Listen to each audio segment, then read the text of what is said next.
दोस्तों नमस्कार।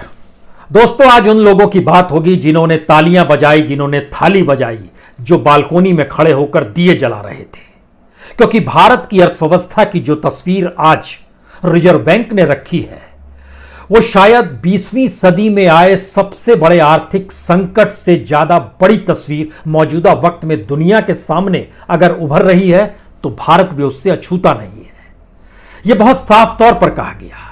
लेकिन इसके समानांतर रिजर्व बैंक ने यह भी कहा कि भारत की इकोनॉमी काफी बेहतर है, काफी बेहतर थी, लेकिन मार्च में वायरस के संकट के बाद से अर्थव्यवस्था डामाडोल हो गई। यानी इससे पहले जो आर्थिक स्थितियों की बिगड़ी हुई स्थिति का जिक्र हम डिमोनेटाइजेशन को लेकर करते थे, जीएसटी को लेकर करते थे, रोजगार ना होने को लेकर करते थे, उससे पल्ला झाड़ने की कोशिश भी की गई। और इतना ही नहीं, इस बात का भी जिक्र जब रिजर्व बैंक ने कहा कि जी20 दरअसल ऐसे देशों का समूह है जिसमें कमोवेश इस समूची दुनिया के लगभग 350 बिलियन लोग आ जाते हैं, यानी 350 करोड़ से ज्यादा लोग इसमें समाहित हो जाते हैं। भारत भी है, चाइना भी है और दुनिया के और 18 देश भी हैं। उनकी तुलना में भारत की इकोनॉमी अच्छी है, इस बात का भी जिक्र किया गया। हमें लगता है कि आज जरा सिलसिलेवार तरीके से वह तबका समझने की कोशिश करें जिसे शब्द दिया जाता है अंतर्राष्ट्रीय बाजार में मिडिल क्लास। और भारत में मिडिल क्लास की स्थिति क्या इस दौर में हुई है, यह इससे भी समझ सकते हैं कि आईएमएफ की रिपोर्ट बतलाती है कि भारत का मिडिल क्लास सिकुड़ रहा है। यानी उसकी जो अपनी कैपेसिटी थी, जो बाइंग कैपेसिटी थी, उसकी जेब में जितने पैसे रहते थे वह धीरे धीरे कम हो रहे हैं। और जो लोअर मिडिल क्लास है वह तबका बड़ा हो रहा है, अपर मिडिल क्लास बहुत छोटा हो गया है और बीच की स्थिति अपने तरीके से जद्दोजहद करती हुई नजर आएगी। लेकिन इस पूरे मिडिल क्लास को मिला दीजिएगा तो उसके सामने आने वाले वक्त में चुनौती जो है नौकरी जाने की है।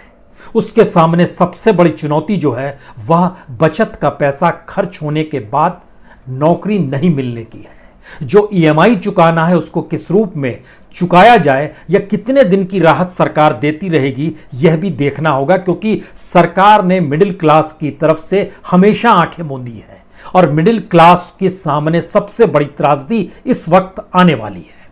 वो कैसी त्रासदी होगी, वो कैसी मुश्किल होगी, इस सिलसिले को समझने से पहले हमें लगता है आज हमने एक इंडस्ट्री ली है। इस इंडस्ट्री को होटल इंडस्ट्री कहते हैं और इसमें बड़ी तादाद में मिडिल क्लास के लोग काम करते हैं।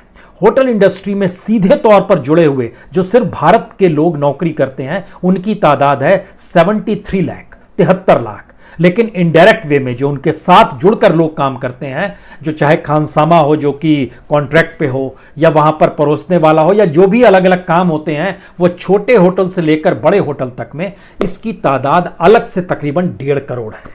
यानी 2.25 करोड़ लोगों को नौकरी देने वाले होटल इंडस्ट्री का पहले जिक्र समझ लीजिए, क्योंकि इसके जरिए इसका अपना बिजनेस जो है तकरीबन 4.5 लाख करोड़ का बिजनेस है। इसका जो भारत में बिजनेस है वह पिछले 4 हफ्तों से ठप पड़ा हुआ है।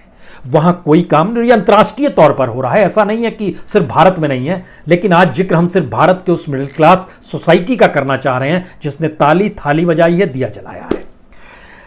5 लाख रेस्तरां इस देश में रजिस्टर्ड तौर पर हैं, जिसमें काम करने वाले तकरीबन 2 करोड़ लोगों के सामने मुश्किल यह है कि अब वह कैसे उनकी जिंदगी चलेगी, यह एक संकट है। वो कैसे भरपाई होगी, क्योंकि जो होटल चलाते हैं उसमें तकरीबन 92% होटल चलाने वाले लोग ऐसे हैं जो कि एक लिहाज से किराए की इमारत लेते हैं जहां पर वो होटल चलाते हैं। उनकी टोटल आय का 20% वो किराए में दे देते हैं, जो मौजूदा वक्त में मान लीजिए किराया माफ भी हो गया, लेकिन ये पटरी पर जब चीजें आएंगी तो उसको लौटाना होगा जो उनके अपने कॉन्ट्रैक्ट्स रहते हैं। उस कॉन्ट्रैक्ट्स में सरकार की भागीदारी किस रूप में होगी, यह तभी सवाल उठ सकता है जब सरकार के पास पूंजी हो।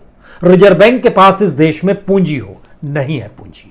और यह मुश्किल हालात में बार बार इस देश के भीतर का संकट है कि अलग अलग सेक्टर में नौकरी जा रही है। जिस रेडियो और टेलीविजन के जरिए, राष्ट्रीय न्यूज चैनलों के जरिए और दूरदर्शन के जरिए प्रधानमंत्री ये कहते हैं कि कम से कम जो एम्प्लॉयर है वो एम्प्लॉइज का ध्यान दे, नौकरी से ना निकाले, उन्हें पूरा पेमेंट करे, उन्हीं के मातहत काम करने वाला जो ऑल इंडिया रेडियो है, वहां पर कॉन्ट्रैक्ट वर्कर ने जितने दिन काम किया उतना पैसा मिलेगा, बाकी दिन नहीं मिलेगा। इस बात का खुले तौर पर जिक्र है, कर दिया गया। यानी मतलब साफ है कि एक संकट है और ये कहने की बात है, और इसमें मिडिल क्लास के बारे में जिक्र किया नहीं जाता है। जो पहला पैकेज था वह 1,76,000 करोड़, उसके जरिए इस देश के 80 करोड़ उस तबके का जिक्र था जो गरीब है, गरीबी की रेखा से नीचे है। आने वाले वक्त में जो पैकेज आएगा वो कॉर्पोरेट के लिए आएगा। आज जो पैकेज आया इसका हम जिक्र करेंगे और बताएंगे इस पैकेज का कोई महत्व भी है या नहीं है, जो आज रिजर्व बैंक ने ऐलान किया है। लेकिन होटल इंडस्ट्री के साथ जुड़ा हुआ है vegetable industry, non veg industry, dairy products, fruits, flower, सब जुड़े। और तकरीबन इस देश में जो खप जाता है इन होटलों में, तकरीबन वह 12 से 18% माल उसमें खप जाता है, जो कि एक लिहाज से रुका हुआ है। इस रुकी हुई परिस्थिति में सबसे ज्यादा इफेक्टिव है मुंबई, पुणे, हैदराबाद, दिल्ली, इंदौर, अहमदाबाद, जो कि एक लिहाज से हॉट जोन है वायरस को लेकर। यहां पे सारी चीजें ठप पड़ी हुई है। इन जगहों पर काम करने वाले होटलों के भीतर की तादाद जो है, ओवरऑल जो कॉन्ट्रैक्ट पे हैं, जो दिहाड़ी पे हैं, जो पूर्ण रूप से काम करते हैं, इन सबको मिला दीजिएगा तो तकरीबन 80 लाख लोग सीधे सीधे जुड़े हुए हैं, जिनके सामने आज की तारीख में कोई काम नहीं है। नहीं पता है कि उस इंडस्ट्री को कैसे डेवलप किया जाएगा, क्योंकि हमारे सामने यह भी एक सवाल है कि जिस वायरस को लेकर समूची दुनिया चिंता व्यक्त कर रही है, उसका अंत होगा कैसे, यह भी नहीं पता है, या कितने दिन तक चीजें चलेगी यह भी नहीं पता है। अब अगला सवाल यह है कि इसके ठीक समानांतर इस देश के भीतर में अगर सरकार खुद मान रही है एक्सपोर्ट ग्रोथ 35% नीचे आ गया है, रुपए डॉलर के मुकाबले और महंगा हो गया है, रुपया की कीमत और अंतर्राष्ट्रीय बाजार में कम हो गई है, तकरीबन इस दौर में लगभग 4.5%। जो स्टॉक मार्केट है उसकी अपनी पूंजी लगभग 23% कम हो गई है। इस दौर के भीतर के झांक कर जब देखिएगा तो तकरीबन $10 बिलियन जो था सिर्फ वो ऑयल इंपोर्ट पे असर पड़ा है, 15% नीचे चला गया है। इसके अलावे जो ज्वेलरी बाहर जाती थी, स्टोन्स जाते थे, इलेक्ट्रॉनिक गुड्स जाते थे, मशीनरी थी, केमिकल थी, सब पे असर पड़ा है। इतना ही नहीं, यहां करते टेक्सटाइल पे सबसे बड़ा असर पड़ा है। इतनी बड़ी तादाद में अलग अलग जगहों पर जो लोग काम कर रहे थे, चाहे वो इंडस्ट्री में काम कर रहे हों, चाहे मैन्युफैक्चरिंग यूनिट में काम कर रहे हों, चाहे वो रियल एस्टेट में काम कर रहे हों, किसी भी यूनिट में जोड़ लीजिए। यहां पर आज हम जिक्र कॉन्ट्रैक्ट वर्कर का नहीं कर रहे हैं, उस मिडिल क्लास का कर रहे हैं जिनकी तादाद इस देश में पूर्ण रोजगार के साथ सामाजिक सुरक्षा पाए हुए तकरीबन 2 करोड़ है।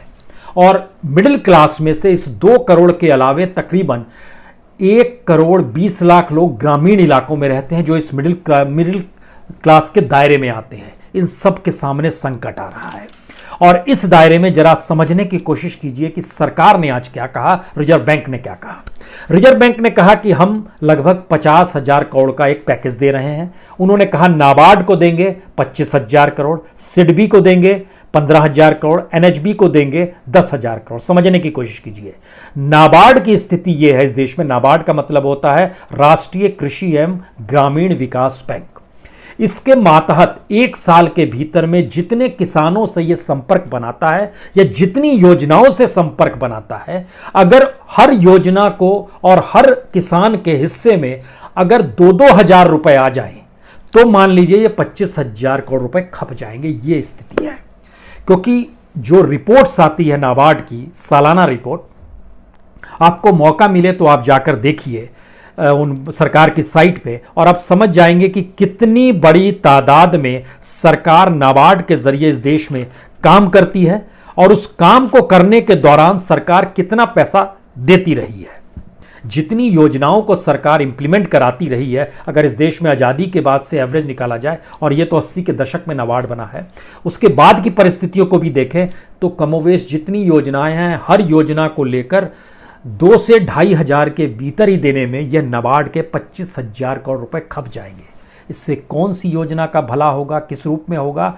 इसका एक उदाहरण इस रूप में समझ लीजिए कि सिर्फ डेयरी इंडस्ट्री में ठीक जनवरी और फरवरी के महीने में इस देश के लगभग 2,000 लोगों को जो पैसा दिया गया, वो पैसा था 185 करोड़। 185 करोड़ रुपया सिर्फ एक महीने में दिया गया था उसमें।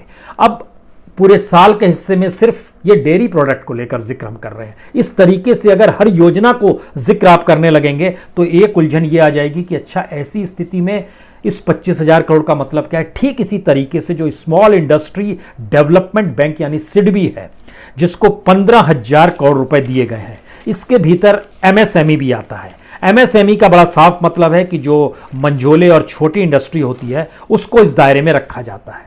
यहां पर यह भी आपको समझना होगा कि दरअसल इनकी कितनी बड़ी तादाद है। 6 करोड़ 30 लाख लगभग इसके दायरे में सिर्फ एमएसएमई के अंतर्गत आते हैं। यानी 15,000 करोड़ को अगर आप डिवाइड कर दीजिएगा एमएसएमई के मातहत आने वाले 6 करोड़ 30 लाख से, तो वही हर के हिस्से में सिर्फ 2,000 रुपये आएंगे। एमएसएमई के तहत 2.5 करोड़ से लेके 10 करोड़ तक की जो पूंजी होती है उसके जरिए ये पूरी इंडस्ट्री चलती है।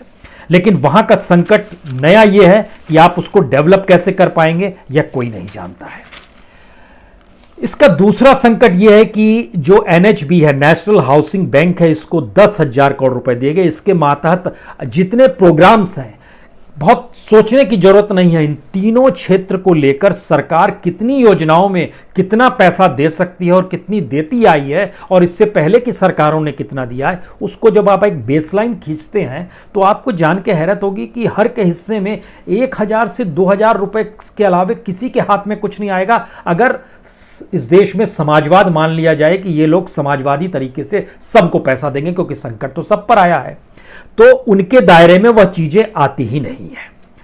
अब यहां पर सवाल है कि अगर इस स्थिति में मिडिल क्लास हमारे सामने आकर खड़ी है और उसको लेकर कोई सोच जारी हो नहीं पा रही है, तो फिर वो क्या करेंगे? क्योंकि मिडिल क्लास ही हमारा वो है जिसको लग्जरी में रहने की आदत है, जो सही मायने में कंज्यूमर है।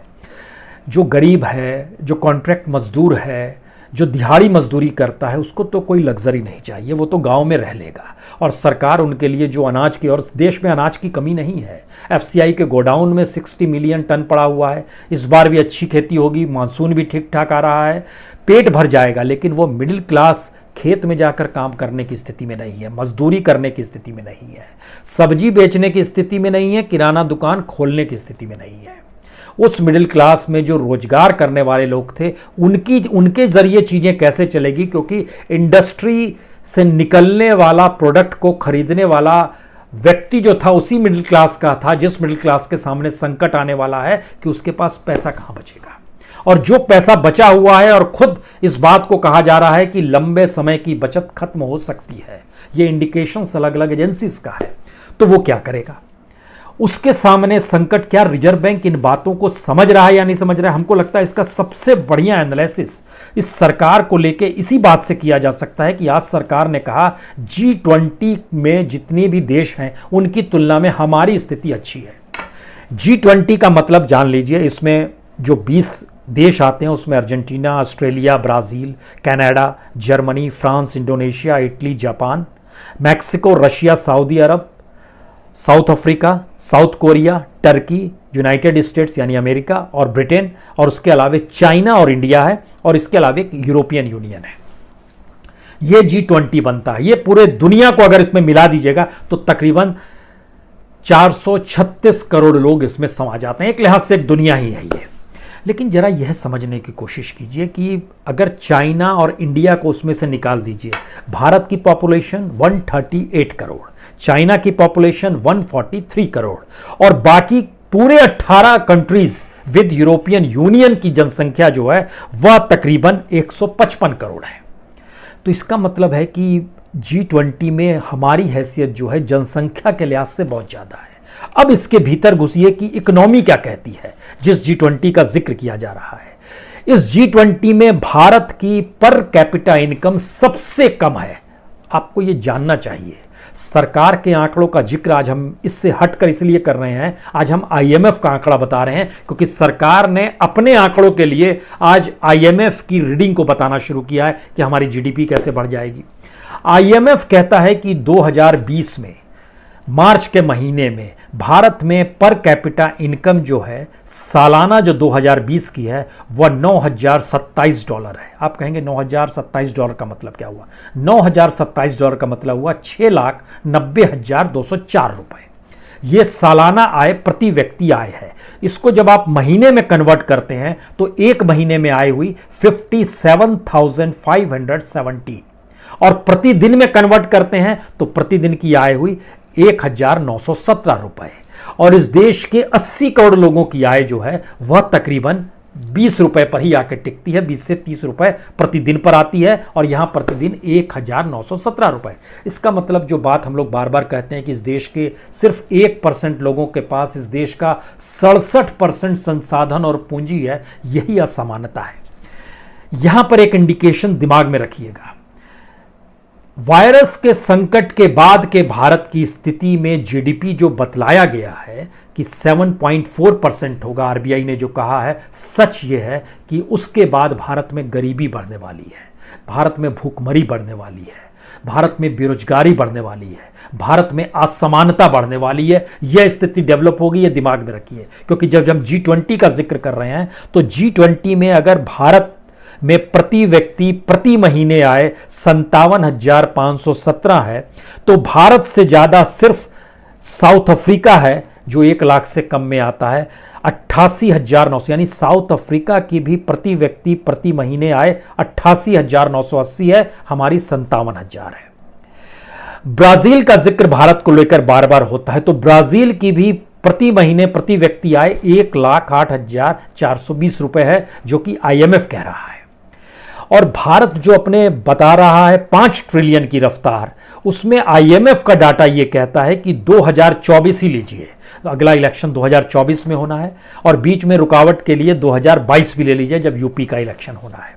IMF के मुताबिक भारत में 2022 में एक महीने की कमाई 57,000 से 67,000 ही होगी और 67,000 से 78,000 2024 में होगी एक महीने की कमाई, यानी सालाना 9,44,000 प्रति आकलन होगा। तो एनालिसिस IMF का है ये। दूसरी तरफ हम लोग अमेरिका का जिक्र करते हैं, अमेरिका की इकोनॉमी सबसे मजबूत है, सबसे ज़्यादा है। उस लिहाज से अगर समझिएगा तो ये अमेरिका में प्रति व्यक्ति प्रति महीने आय जो है वह लगभग 14,320 है एक दिन की आय। एक महीने की आय 4,29,000 है और सालाना आय 51 लाख।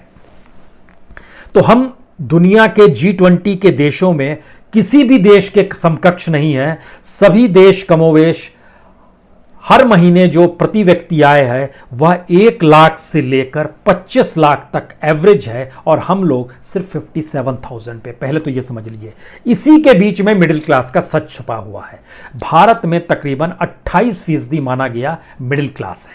इस 28% मिडिल क्लास के भीतर जब घुसिएगा तो जानकारी IMF, वर्ल्ड बैंक और भारत सरकार और इंटरनेशनल लेबर ऑर्गेनाइजेशन चारों को जब हमने मिलाया तो निकला इस 28% में से 14% middle class lower middle class है, 3% अपर है और बीच का जो हिस्सा है 10% उसकी स्थिति और नाजुक है। और सबसे ज्यादा नौकरियां जो जाने वाली हैं वह एक लिहाज से इसी 24% की जाने वाली है जो लोअर मिडिल क्लास है और मिडिल क्लास है, उनकी स्थिति नाजुक होने वाली है। और जिस बात का जिक्र हम कर रहे थे कि लगातार ये सिकुड़ रहा है, तो यह भी वर्ल्ड वाइड रिपोर्ट और उसको लेके जो पर पर्सन पर मंथ की रिपोर्ट जो प्यू रिसर्च सेंटर ऑर्गेनाइजेशन है उसने इस बात की जानकारी दी कि भारत के भीतर की स्थिति है कि 2014 में पर पर्सन पर मंथ की जो आय मिडिल क्लास की थी वो 1,587 थी, यानी 1,500 रुपए वो कमाता था, जो 1,587 रुपए, जिसमें लगभग 60 रुपए की कमी आ गई और 1,524 रुपए 17-18 में हो गया। ये रूरल इलाके में। अर्बन यानी शहरी इलाकों में कमाई थी 2,926 रुपए। यह एक एवरेज निकाला गया है प्रति व्यक्ति पर मंथ की आय अर्बन में, और वो घटकर 2,909 रुपए हो गए, यानी वहां पर भी लगभग 18-19 रुपए कम हो गए। इसका मतलब है हमारा मिडिल क्लास सिकुड़ रहा है। और वर्ल्ड वाइड जब ये देखा जाता है कि पर डे मिडिल क्लास को किस दायरे में रखा जाए तो उसमें माना जाता है कि 10 से 20 डॉलर वह खर्च कर सकता होगा, यानी 750 रुपए से लेकर 1,500 के बीच में वो खर्च कर सकता होगा। लेकिन स्थिति यह है भारत के भीतर की स्थिति मिडिल क्लास की कि उसकी कमाई ना सिर्फ कमी है बल्कि एक लिहाज से 25,000 रुपए एवरेज माना गया मिडिल क्लास को, जो कमा रहा है और जो रह सकता है, लेकिन अब उस पर भी संकट आने वाला है। और इस देश में जब इंडस्ट्री और कॉरपोरेट को जब पैकेज दिया जाएगा तो सवाल है कि इससे पहले भी पैकेज दिया गया था, तो उसमें उन्होंने क्या किया था? ऐसा नहीं है कि प्रोडक्ट बढ़ा दिया। प्रोडक्ट बढ़ाना, इस दौर को भूल जाइए कि वायरस था या क्या स्थिति थी भारत में, उससे पहले चले जाइए। जब पैकेज दिया गया था कॉरपोरेट को, तो कॉरपोरेट ने अपनी बुक ठीक की, अपने टैक्सेस वहाँ कम कर दिए गए थे, उनके हिसाब से उन्होंने अपनी चीज़ों को ठीक किया, लेकिन उससे लाभ ना तो मिडिल क्लास को हुआ ना लोअर क्लास को हुआ। और जब कंजम्पशन ही नहीं हो रहा है मार्केट में और मिडिल क्लास के पास ये संकट है कि आने वाले वक्त में इकोनॉमी डेवलप होगी नहीं, तो पैसा उसके पास आएगा नहीं, तो वो खर्च जाहिर है सोच समझ कर करेगा और न्यूनतम खर्च की दिशा में आ जाएगा।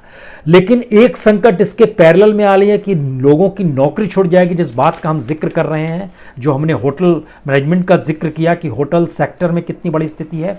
इसके ठीक समानांतर हमको लगता है एक चीज़ और समझिए कि दुनिया के भीतर में सबसे बड़ा संकट, अगर मिडिल क्लास और रईसों के बीच में आप घुसिएगा तो बड़ा संकट एक एयरलाइंस का भी आने वाला है।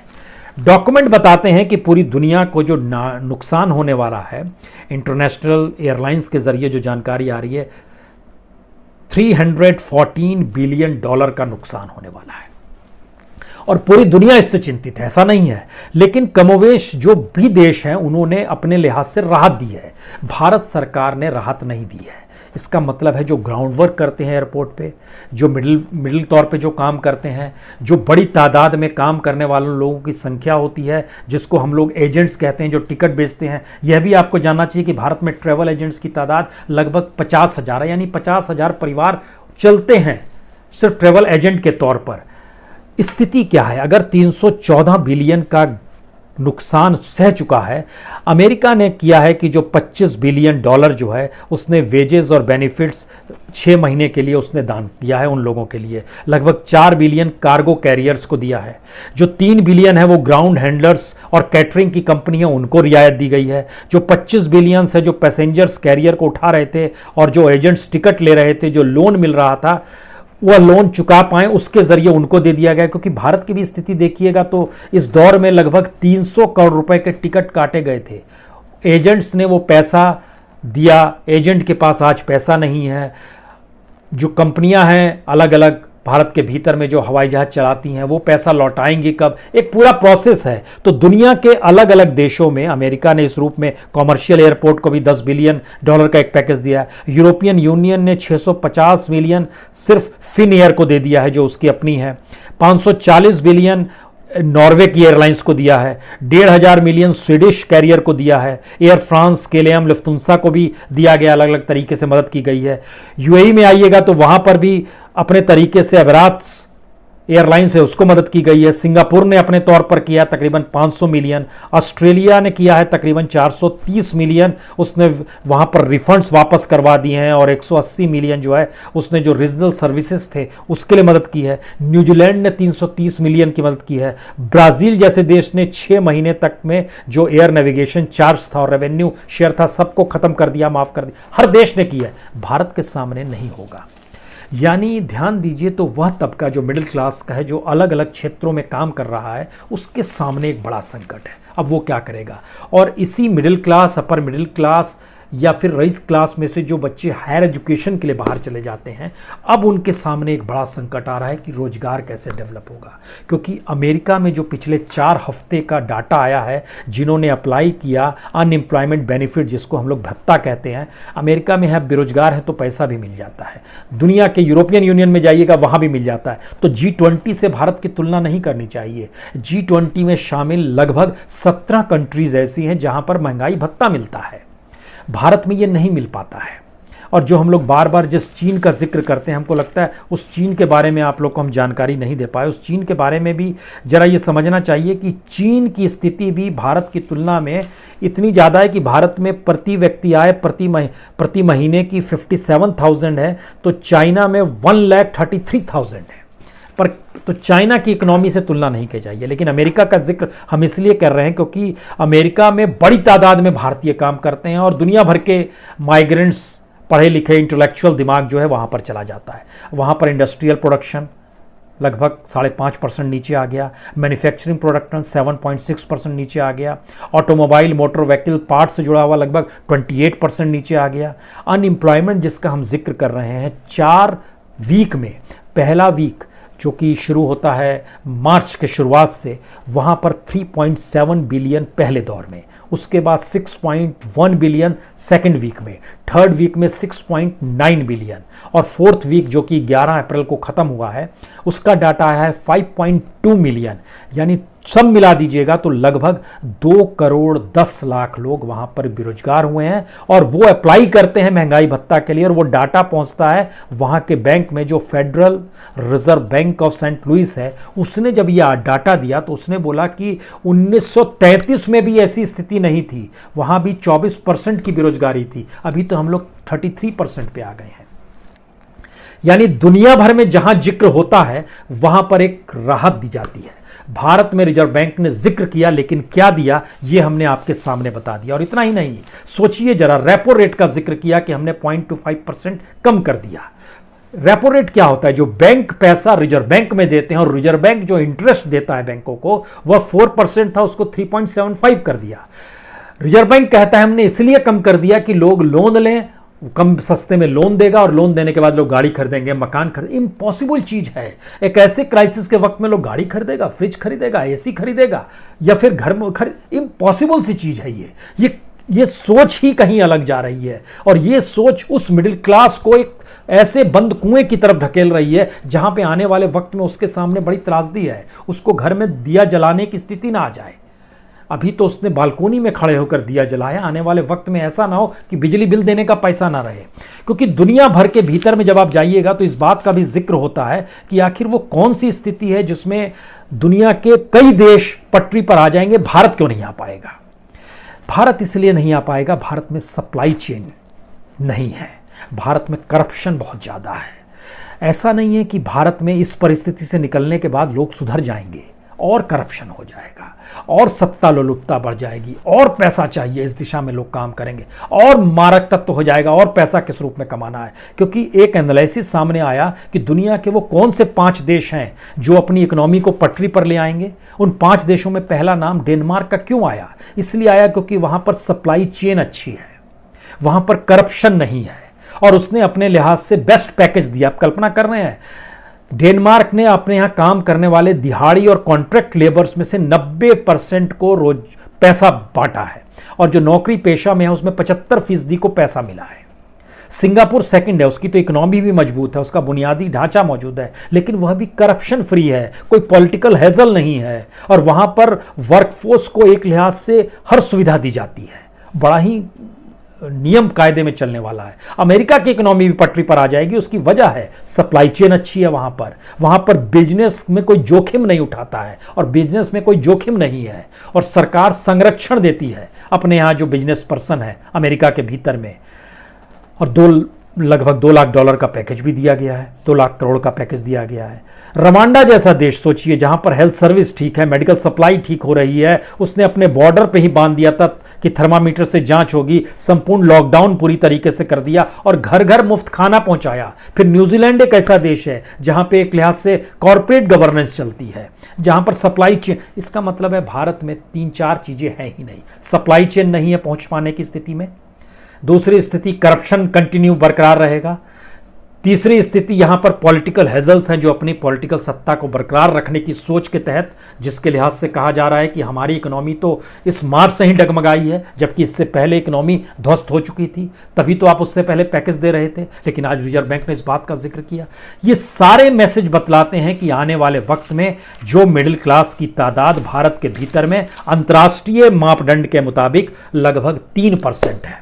3% का मतलब होता है लगभग 4 करोड़ लोग भारत के ऐसे हैं जो उस मिडिल क्लास सोसाइटी में अब परेशान होने की स्थिति में आएंगे और उसके समानांतर जो लोअर मिडिल क्लास की स्थिति है और मिडिल क्लास की स्थिति है, इनकी तादाद तकरीबन 8 करोड़ है। कुल मिला के 12 करोड़ की जनसंख्या जो रूरल में भी है, जो अर्बन में भी है, उसके सामने एक मुसीबत आएगी और उसके लिए कोई पैकेज किसी के पास नहीं होता है।